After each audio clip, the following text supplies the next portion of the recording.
Muito bem, muito bem. Vamos hoje aqui concluir a nossa série de posts. Então, a gente veio falando primeiro das grandes, das impossibilidades, né, da condição insuficiente para a produção, depois das grandes dúvidas, né, do que a gente tem de dúvida, da incerteza de produção, e isso tudo a gente tem que eliminar com muita prioridade. A partir de agora, nós temos a produção estável. Então, quando nós temos a produção estável, podemos pensar no desperdício, que é o próximo passo, e é disso que a gente vai falar hoje. Então, se te interessa o assunto, fica com a gente até o final desse vídeo, que eu tenho certeza que você vai gostar demais. Então, vamos lá. Desperdícios, né? Os 7 desperdícios, isso já está muito, né, muito divulgado, todo mundo já tem acesso à informação. Então, lá, excesso de produção, excesso de movimentação, todos os excessos formam lá Retrabalho. retrabalho, né? Todos esses excessos formam os desperdícios que a gente tem em qualquer processo, né? Não só na produção, mas em qualquer processo. Então, a gente tem que pensar em eliminar os desperdícios. Claro que só isso a gente só deve fazer depois da produção estável. Por quê? Porque esses desperdícios menores, eles podem até ser eliminados, a gente resolvendo primeiro a condição insuficiente e depois das incertezas. Tá? Então, isso que tem que ser a prioridade. Temos o processo estável, vamos atacar esses desperdícios menores, todas essas variações que também são importantes. Aí a gente começa o nosso trabalho de Kaizen, que é aquele benefício diário, né, fazendo sempre, um dia após o outro, a melhoria no processo. E isso é extremamente importante. E daqui a pouco a gente vai falar de quanto que vale isso. Certo, Yoshida? Exatamente. E falando assim, um complemento do eliminei a condição insuficiente, eliminei a incerteza, agora eu tenho padrão. Se eu tenho padrão, agora eu tenho um tempo fixo. Então, aquele negócio de trabalhar pela média, deixa metade dos clientes tristes, chateados, outros contentes, porque talvez adiantou até em relação à perspectiva que a gente deu para ele, além do não eliminar essa incerteza, agora eu tenho custo controlado. E a partir de agora que eu começo a falar em reduzir distância, reduzir manuseio, porque agora eu tenho o controle do tempo, a repetibilidade do processo, né? E aí sim a gestão começa a ser viável, né? Porque antes era um caos que era difícil programar, difícil garantir alguma coisa para o cliente, era uma condição de muita não credibilidade por causa de atraso, quebra e etc.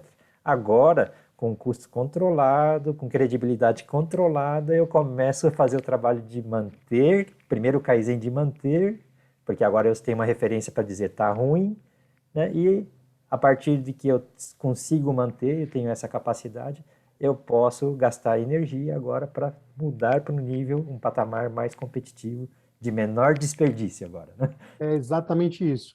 E quanto que vale isso, né? Mensurando isso, quanto que é possível, né, a gente obter de ganhos?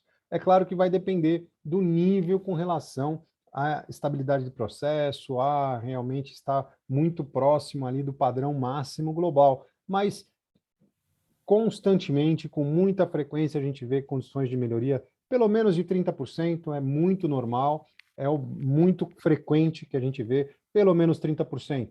Isso é o que a gente consegue, o que é possível conseguir com as melhorias de eliminação de desperdícios. Então, a partir de 30%, é sempre muito frequente a gente conseguir esse tipo de benefício, de ganho de produtividade nos kaizens de eliminação de desperdício, tá certo?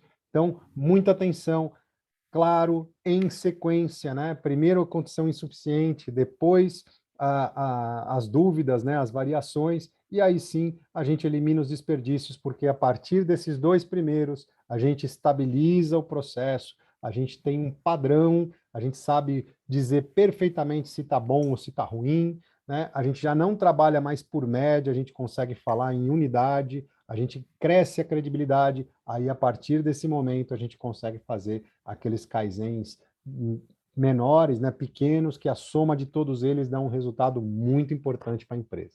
tá certo? Principalmente a gente aumentou a certeza da viabilidade e da empresa entrar realmente na espiral positiva de crescimento e competitividade, né? Exatamente isso. Então, extremamente importante, tome conta desse pedaço da produção aí, dessa melhoria, né, de fazer o Kaizen diariamente, está sempre melhorando o processo, tá certo? Então, para acompanhar os nossos posts aí, acesso a todo o nosso conteúdo, entra no nosso grupo de Telegram, tá lá, desde o nosso primeiro post até agora, mais de 250. Fiquem lá muito à vontade, tem um link aí para vocês, aí vocês vão estar conectados com a gente e conseguir ver todo o nosso material, tá certo? E a gente está aqui sempre, né, lembrando que somos a Winners Alliance, uma empresa de consultoria e treinamento. Então, a gente também atende as empresas, estamos atendendo aí algumas empresas que estão dando verdadeiros saltos de melhoria de eficiência e de produtividade, além dos nossos treinamentos que você já conhece, tá certo? Imensa gratidão, um ótimo final de Gratidão. semana, na segunda-feira a gente volta. Até mais, tchau, Até tchau. mais. Tchau, tchau, gente.